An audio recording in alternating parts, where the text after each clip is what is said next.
اللہ سے آگے کہ اللہ پاک انشاءاللہ ہمیں اس سے بہتر عطا فرمائے گا، اللہ پاک ہمارے گناہ معاف کرے۔ انہوں نے پھر یعنی وہاں پہ شرمندگی ہوئی، ان کو ندامت ہوئی، یہ قرآن پاک میں اللہ پاک نے فرمایا ہے ترجمے کے ساتھ۔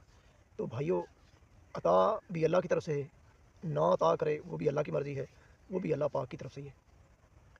تو جو بہن بھائی چاہتا نا کہ اس کی پریشانی جو ہے نا کم ہو جائے یا ہو ہی نہیں، تو وہ ہر حال میں اللہ تلک بنائے رکھے کہ اس کی پریشانی ہوگی بھی تو اس کی پریشانی اس کو لگے گی نہیں۔ یہ سب کچھ کس طرح ہوگا؟ درود شریف کی برکت سے، نماز کے ساتھ، قرآن پاک کی تلاوت کے ساتھ ویدہ ترجمہ، درود شریف کبھی نہیں چھوڑنا۔ درود شریف بہت سے ہیں، لیکن 3 آسان درود شریف جو ہے نا وہ میں بتاؤں گا، ان میں سے میں ایک پڑھتا ہوں، 2 جو ہے نا میں ایکسٹرا اپنے بھائیوں کو بتاؤں گا، اگر ان میں سے آپ پڑھنا چاہیں تو پڑھ سکتے ہیں۔ جو میں پڑھتا ہوں وہ ہے اللہم صلی علی محمد و علی آل محمد، اور دوسرا ہے صلی اللہ علی محمد، اور تیسرا ہے اللہم صلی علی سیدنا و مولانا محمد۔ ٹھیک ہو، یہ 3 درود شریف ہیں۔ پچھلی ویڈیو میں نے اسکرین شاٹ بھی دیا ہے، اگر آپ چاہیں تو جا کر دیکھ سکتے ہیں۔ ٹھیک ہو گیا جی بہن بھائیو، یہ زندگی ختم ہونے والی ہے، یہ زندگی ٹمپریری ہے بہن بھائیو، اس میں کوئی پریشان ہونے کی ضرورت نہیں ہے، کوئی غم لینے کی ضرورت نہیں ہے۔ جو گزر گئی سو گزر گئی، لیکن جو آنے والی ہے اس کو تھوڑا سا ایسا کریں کہ جس سے اللہ پاک کم از کم ہم سے ناراض نہ ہو۔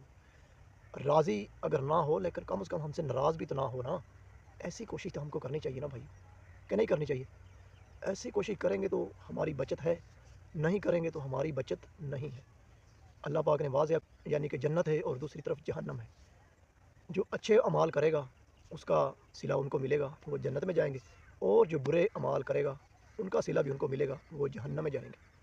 اور جہنم کے بارے میں اللہ پاک نے قرآن پاک میں فرمایا ہے، اس کی اتنی سخت آگ ہے، اتنی سخت تپش ہے اس کی کہ چمڑا ادھیڑ کر رکھ دینے والی آگ ہے۔ یہ جو دنیا میں آگ ہے یہ تو کچھ بھی نہیں ہے، وہ اور اس آگ میں زمین سمان کا فرق ہے، اتنی تیز شدت والی آگ ہے، وہ بھون کر رکھ دینے والی آگ۔ استغفر اللہ۔ اللہ پاک ہم سب کو ایسی آگ سے بھی نجات دے، اور اللہ پاک ہم کو ایسے عمل کرنے سے بھی دے جو ہم کو جنت کی طرف لے جائے۔ ٹھیک ہو جی، جو اچھے راستے کی طرف لے جائیں۔ جب ہم نماز پڑھیں گے تو نماز میں اللہ پاک نے فرما دیا ہے کہ سیدھا راستہ کون سا ہے۔ مین چیز ہے ہمیں ترجمے کے ساتھ کرنا چاہیے، ترجمے کے ساتھ پڑھنا چاہیے۔ نماز ہو، چاہے قرآن پاک کی تلاوت ہو، چاہے درود شریف ہو، پھر ہی اس کا پڑھنے میں مزہ آئے گا، پھر ہی اس کی لذت ہوگی۔ اگر ترجمے کے بغیر پڑھیں گے اللہ پاک اس کا ہمیں نیکی تو لکھی جائیں گی، لیکن ہم کو اس کا پتہ نہیں چلے گا کہ آخر ہم نے اللہ سے کیا بات کی یا اللہ نے ہم سے کیا بات کی۔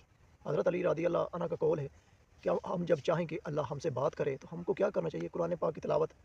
تو ہم کو تب ہی پتہ چلے گا نا جب ہم ترجمے کے ساتھ پڑھیں گے۔ اور اسی طرح آگے انہوں نے فرمایا کہ جب ہم چاہیں کہ ہم اللہ سے بات کریں تو پھر نماز پڑھیں، تو اس کا بھی تب ہی پتہ چلے گا نا جب ہم ترجمے کے ساتھ ہم کو پتہ ہوگا کہ نماز میں آخر کیا ہم نے پڑھا ہے۔ ٹھیک ہو جی، یہ چیزیں بہن بھائیوں نوٹ کرنے کی ضرورت ہے۔ یہ زندگی ختم ہونے والی ہے، ختم ہونے والی ہے۔ کتنے آئے، کتنے گزر گئے، کتنے آئیں گے، کتنے گزر جائیں گے۔ تو بھائیو، جو اچھا کر جائے گا وہی ون کر جائے گا، جو اچھا نہیں کرے گا اس کے لیے اتنا برا عذاب ہے، اتنا برا اس کے لیے سزائیں ہیں۔ اللہ نے قرآن پاک میں جگہ جگہ فرما دیا ہے، جگہ جگہ اللہ پاک نے اشارہ دے دیا ہے، سمجھا دیا ہے۔ اللہ پاک نے 1,24,000 پیغمبر بھی بھیجے بتانے کے لیے سیدھا راستہ کون سا ہے، برا کون سا ہے۔ سارا کچھ اللہ نے یعنی کہ اپنے بندوں کے لیے عطا فرمایا، تاکہ جو سمجھنے والے ہیں سمجھ جائیں گے، جو نہیں سمجھیں گے ان کے لیے کچھ بھی کر لیں وہ نہیں سمجھیں گے۔ تو بہن بھائیو، اپنا محاسبہ کریں کہ میں نے صبح سے شام تک کیا کیا۔ کہیں فار ایگزامپل آج شام کو میں اگر اللہ نہ کرے اگر میں مر جاؤں تو اللہ کے ہاں میں کیا جواب دوں گا؟ تو بھائیو، آخرت کو ہم نے پہلے رکھنا ہے اور اس دنیا کی زندگی کو ہم نے بعد میں رکھنا ہے، جو کہ ہم نے اس کا حساب الٹ رکھا ہوا ہے۔ دنیا کی زندگی کو ہم نے پہلے رکھا ہوا ہے اور آخرت کو ہم نے اللہ پہ چھوڑ دیا۔ اصل میں ہم کو کیا کرنا چاہیے؟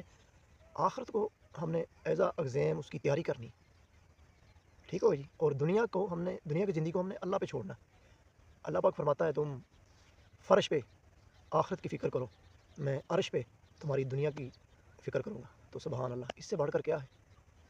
اے بھائیو، کوشش کرنے سے یہ کوشش کے بارے میں اللہ پاک نے قرآن پاک میں فرمایا ہے، ان قریب میں تمہاری کوشش محنت دیکھوں گا، اسی حساب سے تجھ کو نوازا جائے گا۔ تو بھائیو، یہ چیز کرنے کی ضرورت ہے، تھوڑا اللہ کی طرف لپکنے کی ضرورت ہے۔ اللہ تو کہتا ہے 1 قدم میری طرف بڑھا، میں 2 قدم تیری طرف بڑھاؤں گا۔